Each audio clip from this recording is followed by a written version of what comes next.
Hey, what's up, and welcome back to the podcast. If you're a first-time listener, thank you for showing up here with me today.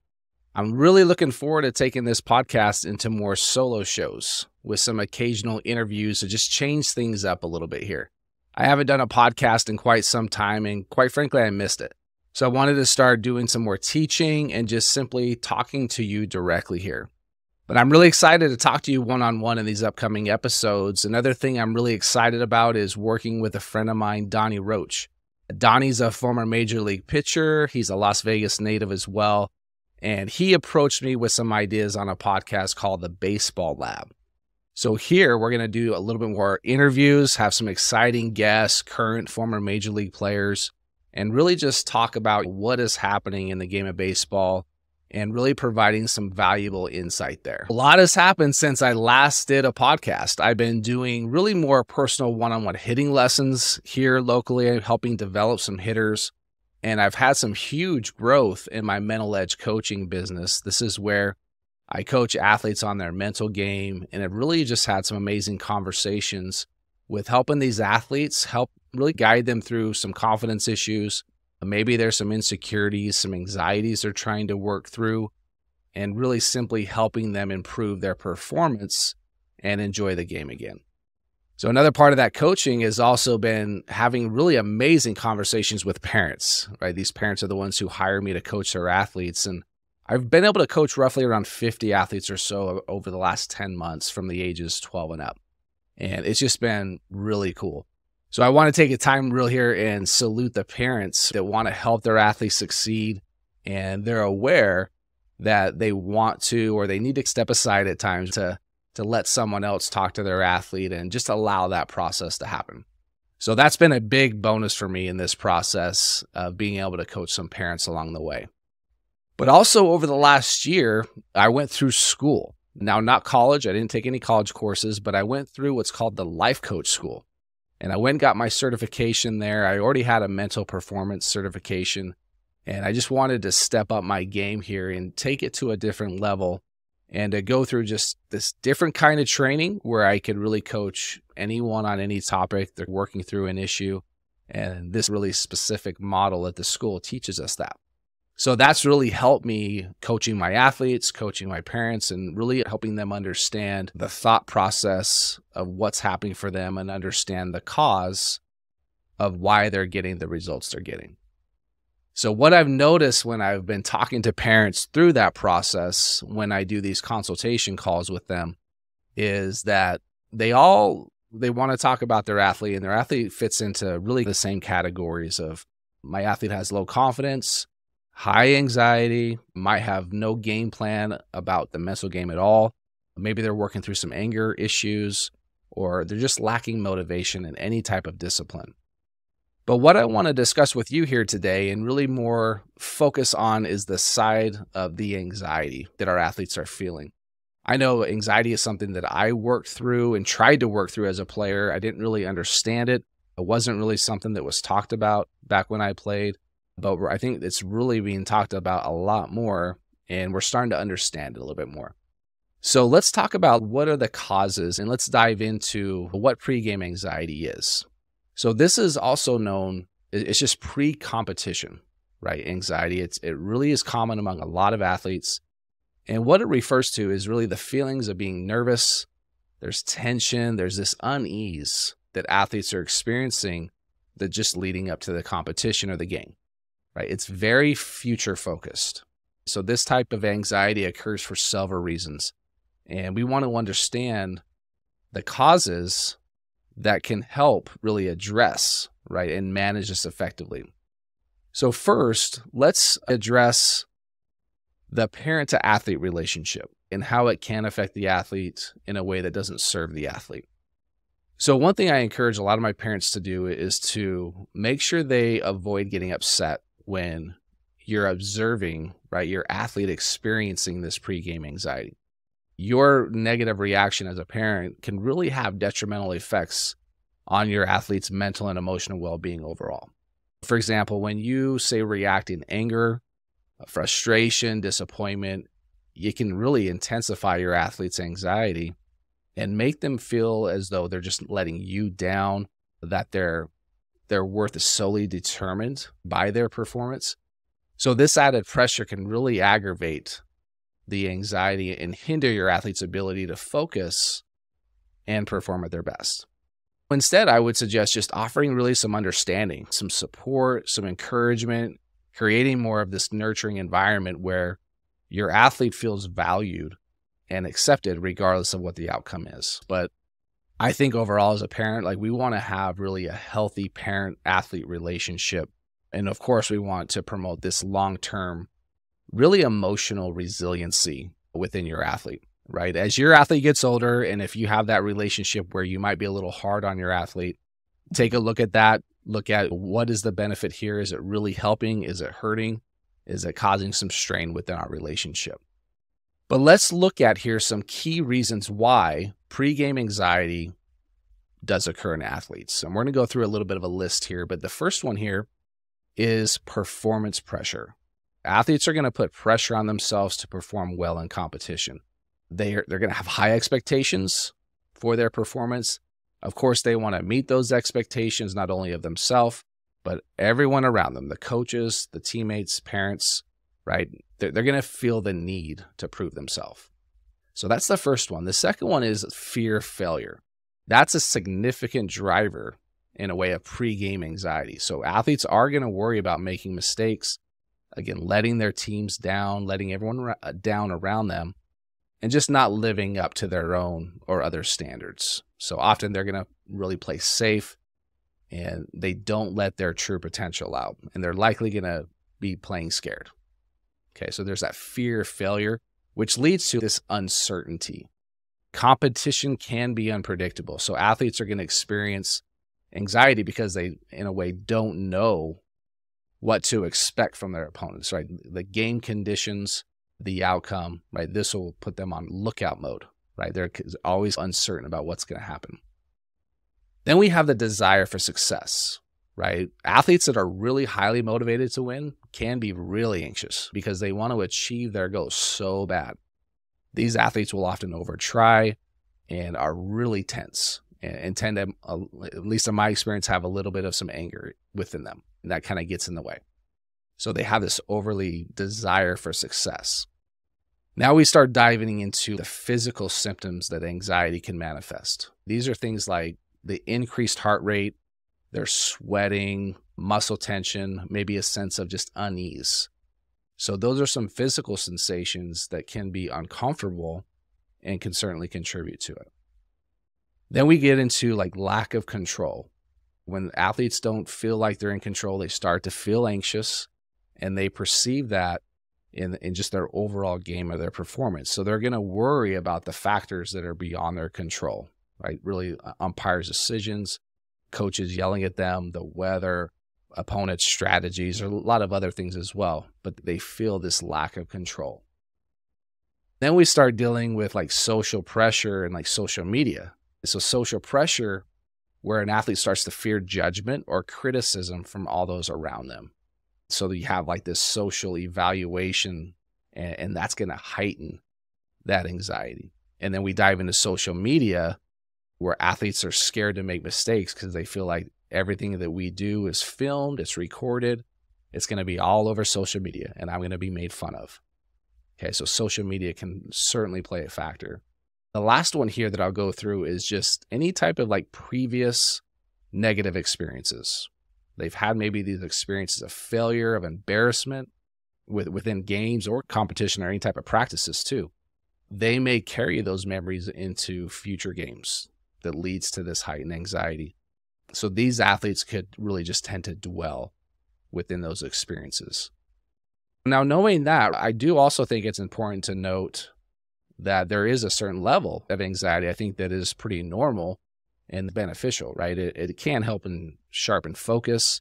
It can increase energy levels. It can improve some performance here.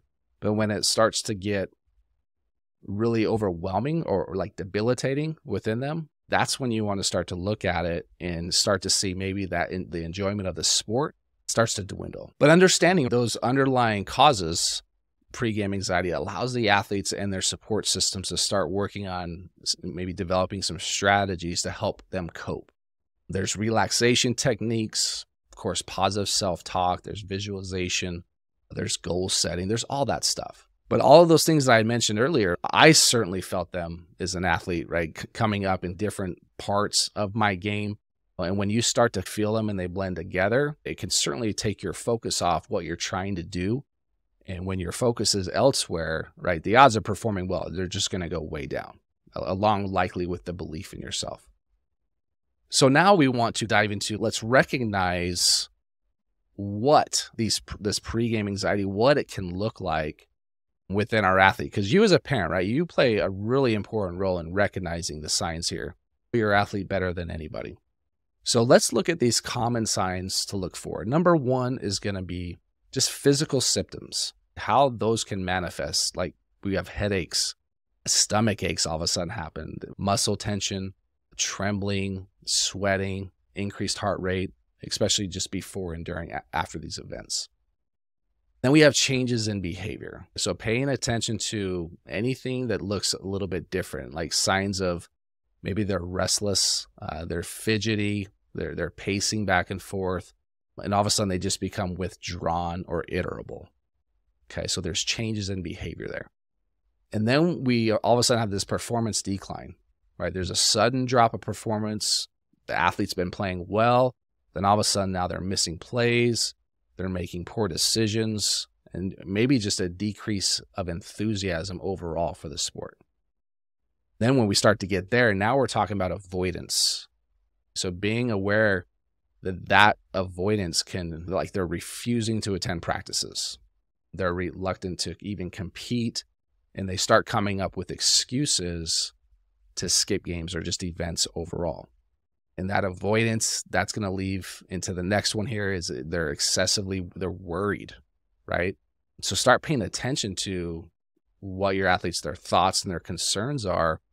And if they are repeatedly like expressing these worries about their performance, they now have these fear of making mistakes or the concerns about letting everybody down, right? That excessive worriness is really going to amplify that.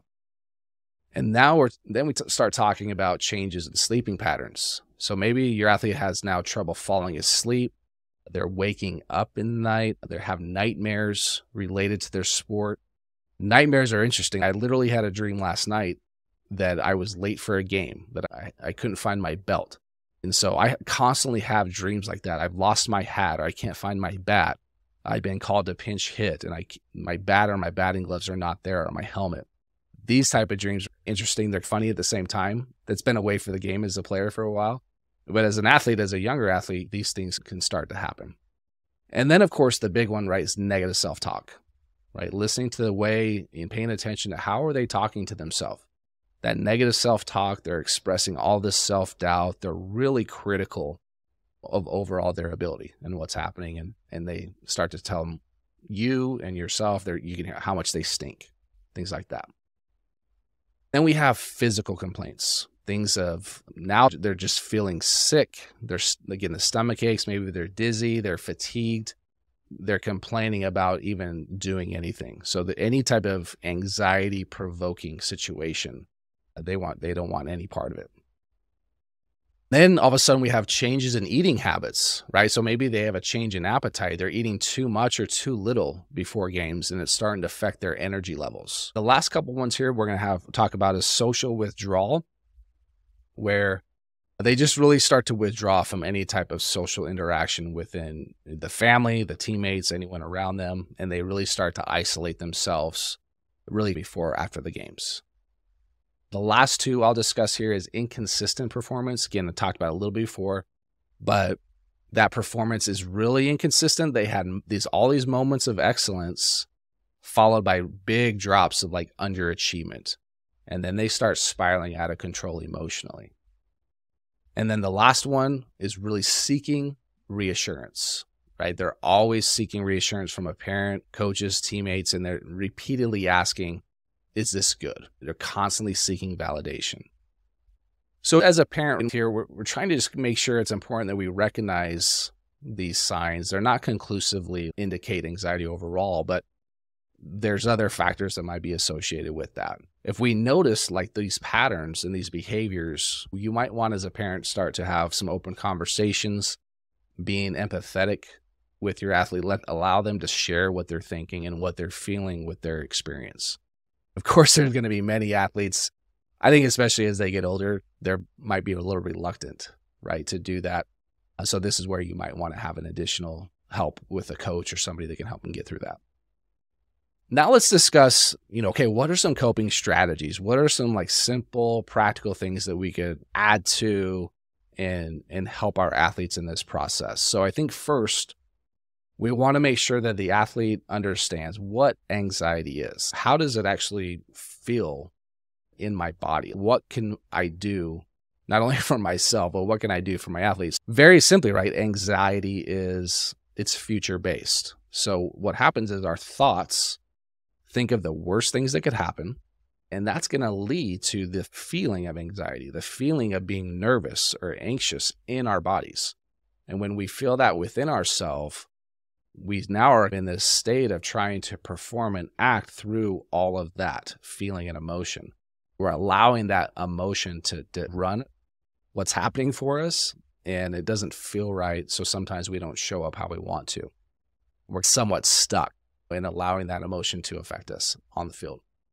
So once we understand that, of course, we want to learn how to take control of that and get present in the moment and learn how to keep our focus on what we want to do. What we want is we want to learn how to get a hold of our thoughts that are creating, again, the anxiousness, and learn how to manage those thoughts. Start reframing them into something that we can believe, something that's more intentional, and start practicing them. And it's definitely not going to feel natural at first.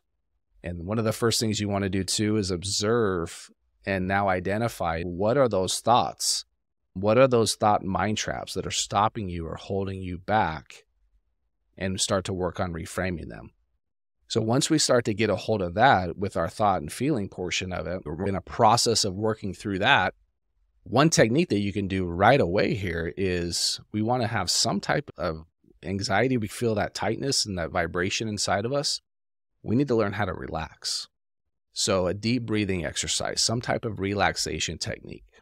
And so we're going to talk about breathing here for just a second and why would breathing work? So breathing is going to shift that focus away from like this shallow chest breathing that's associated with that stress, with that anxiety, to deeper, slower breaths. And that's going to activate the diaphragm.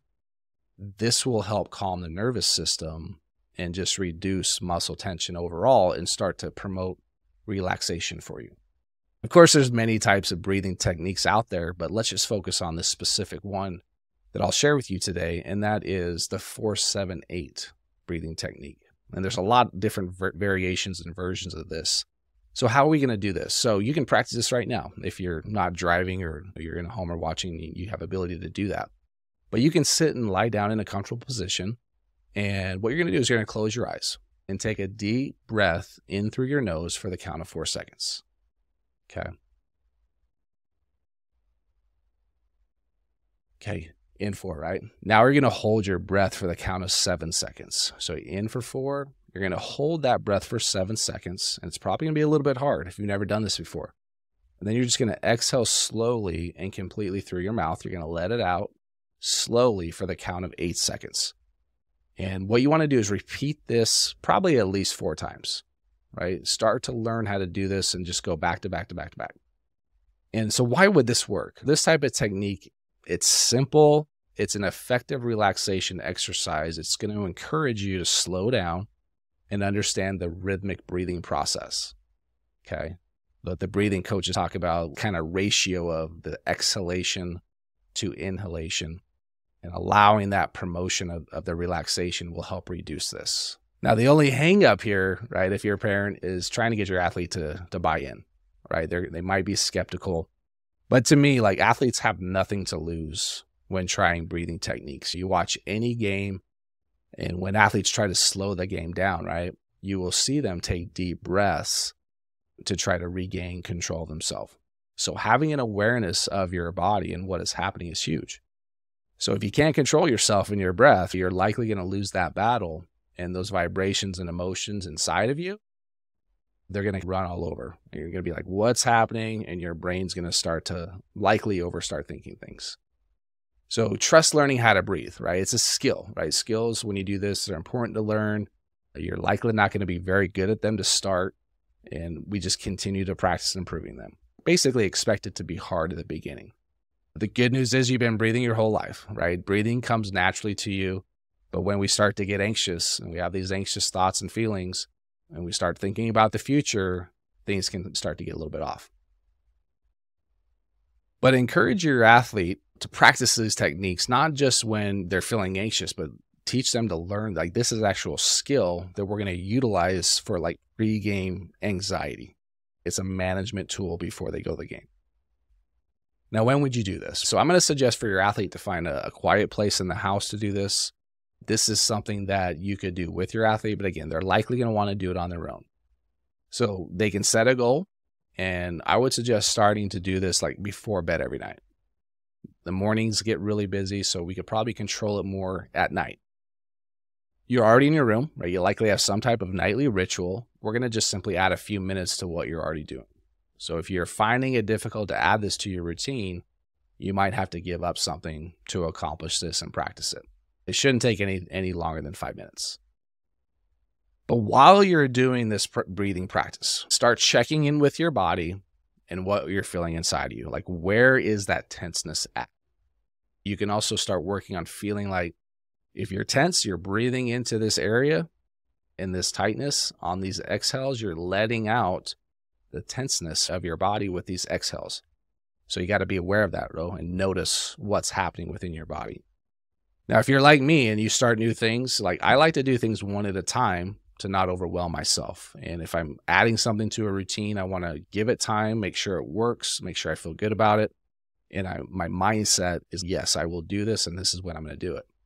For me, when I developed that routine, it's allowed me to slow down and really start developing almost like a meditative practice here. And it's allowed me to just stay grounded a little bit more and not get too far ahead of my thinking. My thinking too can be all over the place. The goal is to learn how to be present as an athlete. That's one of the most important things. Like, we want to learn how to stay in the now. So anxiety, again, it's all about the fear of the future, how our thoughts are leading to this negative outcome. And these thoughts are creating the feelings of being nervous. And when we feel the anxiety inside our bodies, right, our bodies are going to start to react. So I'm going to challenge you to get very specific, schedule a daily breathing routine, share this with your athletes, right? You might have to do it with them. If they're not up for that, they think it's weird, they could just do it on their own. It's a simple, easy technique. Obviously, you could hire a coach to help them do that as well. But you're learning how to breathe better. When the game starts to speed up with you, like when you talk to older players, college players, pro players, all that, they can attest, recognizing how fast everyone is, and there's a lot less time to make a play or swing at a pitch. So we want to learn how to control that when the game really speeds up. So that's just one simple technique. Of course, there's other things like visualization, more into learning how to talk to yourself in a more meaningful and positive way. There's skills like tapping that you can tap through anxiety. It usually takes a coach to work through that. But again, start with just the breath and start to build a routine first, and then we can talk about the other tools and techniques along the way here. But again, get specific on when you're going to do this, right? Stay true to your word on when you say you're going to do something new. That's one of the biggest tips I can always give you. Stay true to what you're going to say and do. I'm hopeful this information was helpful for you. Hopefully it's simple. Hopefully it's practical. If you enjoyed this show, make sure that you subscribe to the channel. I plan to put out a video here once per week and provide some more information for you. If you feel like as a parent, maybe the athlete just needs to watch this by himself, please do that as well. If you find that your athlete needs some really personal one-on-one coaching and they're trying to work through that mental and emotional part of the game, I'd love to talk to you one-on-one and really see what's happening for your athlete, see if it's a good fit. For more information, you can go to chadhermansencoaching.com to learn more about how I can help you and your family and your athlete as well. But thanks for listening. Take care, and I'll see you in the next show.